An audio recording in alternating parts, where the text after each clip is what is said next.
NEET के paper leak हुए, CBSE के रिजल्ट में धांधली हुई, एसएससी जीडी का पेपर रद्द हुआ, अब सीयूईटी के कुछ के रद्द कुछ के रीशेड्यूल की खबरें हैं। साफ है शिक्षा व्यवस्था बिल्कुल नहीं संभल रही। बच्चों में हाहाकार मचा है, माता पिता परिवार परेशान हाल में है। लेकिन सीबीएसई ने सारे झमेले को संभालने की बजाय नैरेटिव को संभालने की ज़रूरत समझी और प्रिंसिपल को लगा दिया इस काम पर। इस तरह गोदी प्रिंसिपल की नई प्रजाति सामने आई। एक के बाद एक सैकड़ों प्रिंसिपल को स्क्रिप्टेड जवाब देने के काम पर लगा दिया गया। अध्यापकों को और छात्रों को भी नहीं बख्शा गया।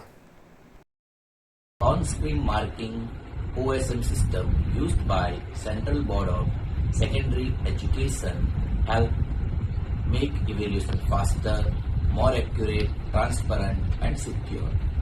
Since answer sheets are checked digitally, it reduces human errors in totaling marks, ensures uniform marking standards, speeds up result preparation and allow easy monitoring by senior examiners. This year, CBSE has taken a massive step towards modernizing our examination ecosystem by introducing the on-screen marking system.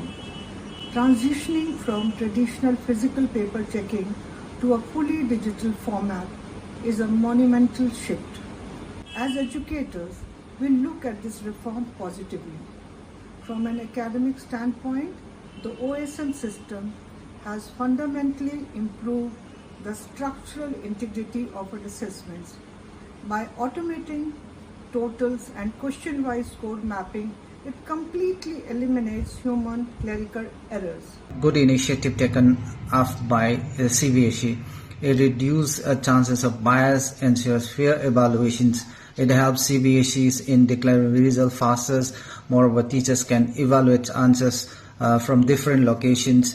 It also reduces evaluation mistakes. Moreover, it is eco-friendly. Thank you. Human से ही कहलवाया जा रहा है कि human error से मुक्ति मिलेगी। Digital ही भविष्य है।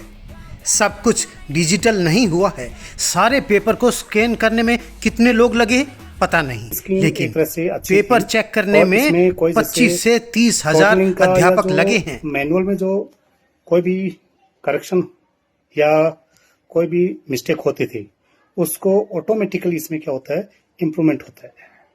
तो मेरी तरफ से मुझे लगता है कि ऑन मार्किंग स्कीम अच्छी पहल है। इसमें बच्चों को समझना चाहिए और पेरेंट्स को भी और टीचर्स को भी। प्रिंसिपल से कहलवाया जा रहा है कि अध्यापक अंक जोड़ने में गड़बड़ी करते थे, मशीन ठीक करेगी। और आप जानते हैं 4 लाख छात्रों ने दोबारा चेकिंग के लिए अप्लाई किया है। ऐसे हमारी शिक्षा व्यवस्था नहीं संभल सकती, ये अपराध है। संभल जाइए, 2029 में ये वोट करने वाले हैं।